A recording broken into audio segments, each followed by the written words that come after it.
The communities of the Tahoe region have offered up a vision for Lake Tahoe's sustainable future that includes walkable and bikeable communities.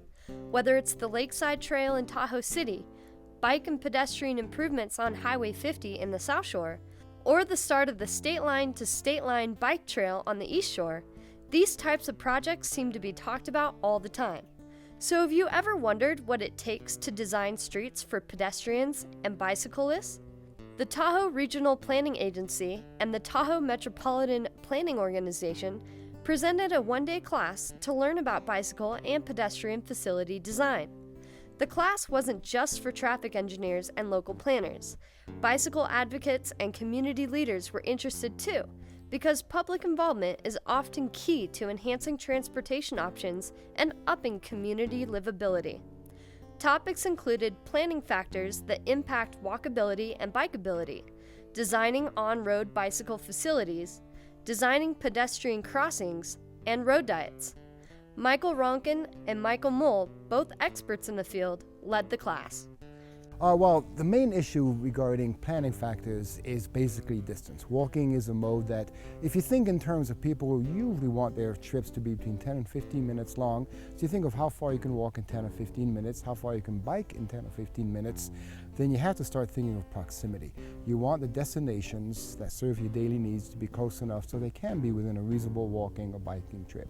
And in South Lake Tahoe, you already have that advantage. It is a fairly compact community. It's not as sprawled as some of the more suburban communities that we see all over the country. So you've got that natural advantage.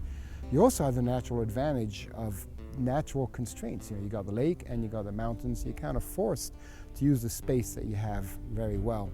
Unfortunately, too much of what has been built on the suburban model, and that's what we're trying to change, trying to make people realize that even though you're in a beautiful natural environment, it is still a village or a city, depending on what word you want to use, and you want to take advantage of that proximity to design streets that people do feel more comfortable walking and bicycling.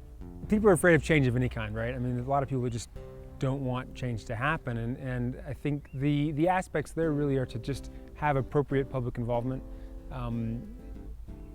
I do a lot of work where we involve the public, not just tell them, here's what we're going to do.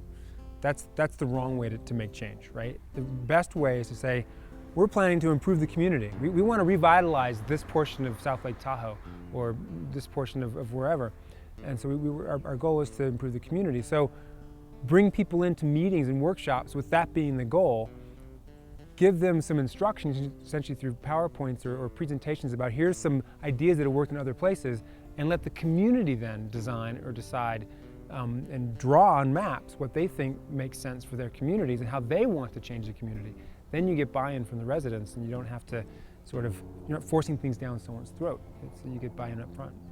For more information, log on to TahoeMPO.org.